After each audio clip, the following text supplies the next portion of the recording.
ലോകം വെട്ടിപ്പിടിക്കാൻ വേണ്ടി ഓടിയ ആൾക്കാരുണ്ട്, പൈസ ഉണ്ടാക്കാൻ വേണ്ടി ഓടിയ ആൾക്കാരുണ്ട്, അധ്വാനിച്ച് നടന്ന ആൾക്കാരുണ്ട്, മടിയന്മാരുണ്ട്. എല്ലാം ഒത്തുചേരുന്ന ഒരിടം ഖബർസ്ഥാൻ.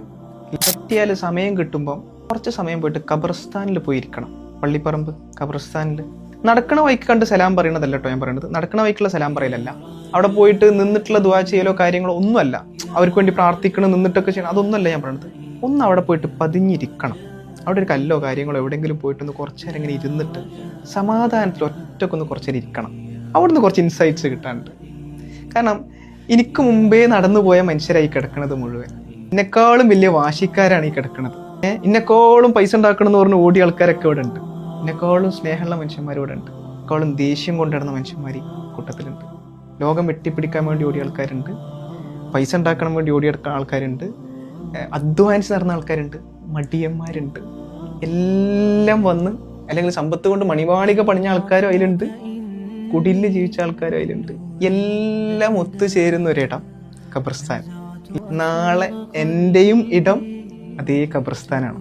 അങ്ങനൊരു സ്ഥലത്ത് നിൽക്കുന്ന സമയത്ത് നമ്മൾ നമ്മളുടെ നിസാരതയെക്കുറിച്ച് മനസ്സിലാക്കും. ഞാൻ വലിയ സംഭവമൊന്നായിട്ട് ഞാൻ വലിയ ബലം പിടിച്ചിട്ടൊന്നും ജീവിക്കേണ്ട കാര്യമില്ല. കാരണം ഞാൻ എങ്ങനെ ബലം പിടിച്ചാലും, ഞാൻ കല്ല് പോലെ ബലം പിടിച്ച് ജീവിച്ചാലും, ഞാൻ കാറ്റുപോലെ മൃദുലമായി ജീവിച്ചാലും ഞാൻ മരിക്കും. ഞാൻ ഇതിലേക്കുള്ളത് തന്നെയാണ്. അപ്പോൾ കുറച്ച് ബലം പിടുത്തം കുറയും. ഞാൻ ഇതിലേക്കുള്ളതാണെന്നുള്ളൊരു ബോധം. സീരിയസ്ലി ഇരിക്കണം. ഇരുന്ന ആൾക്കാരൊക്കെ എന്നോട് പറഞ്ഞിട്ടുണ്ട്, ഈ സാധനം മനസ്സിൽ പല രൂപത്തിലുള്ള തോന്നലുകൾ വന്നിട്ടുണ്ട്. ഇരിക്കണം. നടക്കുമ്പോഴോ തിരക്ക് പിടിച്ച് പോകുമ്പോഴോ അതിൻ്റെ ഇടയ്ക്ക് വന്ന് നിന്നിട്ടുള്ള പ്രാർത്ഥനകൾക്കിടയിലോ ഒന്നല്ല. അതിനായി സമയം കണ്ടെത്തൊരു മെഡിറ്റേഷൻ പോലെ അവിടെ പോയി ഇരിക്കണം. കുറേ മനുഷ്യന്മാർ സ്വപ്നങ്ങൾ കൊണ്ട് ജീവിച്ച് തീർത്ത മനുഷ്യന്മാരാണ് എന്ത് ചെയ്യുന്നത് കിടക്കുന്നത്. കുറേ സ്വപ്നം കണ്ട മനുഷ്യന്മാരൊക്കെ നമ്മളെ പോലെ സ്വപ്നം കണ്ട ആൾക്കാർ, ആഴത്തിൽ സ്വപ്നം കണ്ട മനുഷ്യന്മാർ, ഒരു ലക്ഷ്യബോധം ഇല്ലാത്ത മനുഷ്യന്മാരൊക്കെ അവിടെ ഉണ്ട്. അപ്പം നമ്മൾ നമ്മളെ തന്നെ വലിയ ഗൗരവത്തിൽ എടുക്കേണ്ട കാര്യമില്ല എന്ന് അവിടെ പോകുമ്പോൾ മനസ്സിലാവും. കാരണം നമ്മളും ഇങ്ങോട്ടേക്കുള്ള യാത്രക്കാർ മാത്രമാണ്. ആ യാത്രക്കിടയിലുള്ള കുറച്ച് ചെറിയ ചെറിയ വിഷയങ്ങളാണ്. അതത്ര വലിയ ഗൗരവത്തിലൊന്നും എടുക്കണ്ട. കാരണം അവിടെ പോയി അവസാനിക്കാനുള്ളതാണ്. എന്നോട് പ്രശ്നം ഉണ്ടാക്കിയവനും ഇവിടെ അവസാനിക്കും, കേട്ട് നിന്ന് ഞാനും ഇവിടെ അവസാനിക്കും, ഞാൻ പറഞ്ഞാലും ഞാൻ എല്ലാം ഇവിടം കൊണ്ട് അവസാനിക്കും. എല്ലാം ഇവിടം കൊണ്ട് അവസാനിക്കാനുള്ളതാണ്. നമുക്ക് ഇഷ്ടപ്പെട്ട ഒരാളെങ്ങനെ ആലോചിക്കാൻ വേണ്ടി പറയും. നമ്മൾ ഇഷ്ടപ്പെട്ട ഒരാളെ ആലോചിക്കും.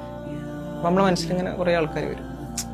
നമ്മൾ എത്ര ആൾക്കാർ അങ്ങനെ ആലോചിക്കുന്നുണ്ടെന്നാണ് ചോദിക്കുന്നത്. എൻ്റെ മനസ്സിൽ ഒരാൾ ചിത്രം വന്നു എന്നുള്ളതല്ല, മറ്റു പലരുടെയും മനസ്സിൽ അങ്ങനെ ഇഷ്ടപ്പെട്ട ആളുടെ ലിസ്റ്റിൽ ഞാനുണ്ടോ എന്നുള്ളതാണ് ചോദ്യം. അതൊക്കെയാണ് ചിലപ്പം ഒരു അച്ചീവ്മെൻ്റ് ആയിട്ട് ആ ഖബറിൽ കിടക്കുമ്പോൾ ബാക്കി ഉണ്ടാവുക. മറ്റുള്ളവരുടെ മനസ്സിൽ ഇഷ്ടപ്പെട്ടൊരു മനുഷ്യനായിട്ട് അവരുടെ ഉള്ളിൽ ഒരു തീരാ നോവായിട്ട് തോന്നുന്ന രൂപത്തിൽ നമ്മളോടുള്ള ഇഷ്ടം ബാക്കി ഉണ്ടാകും.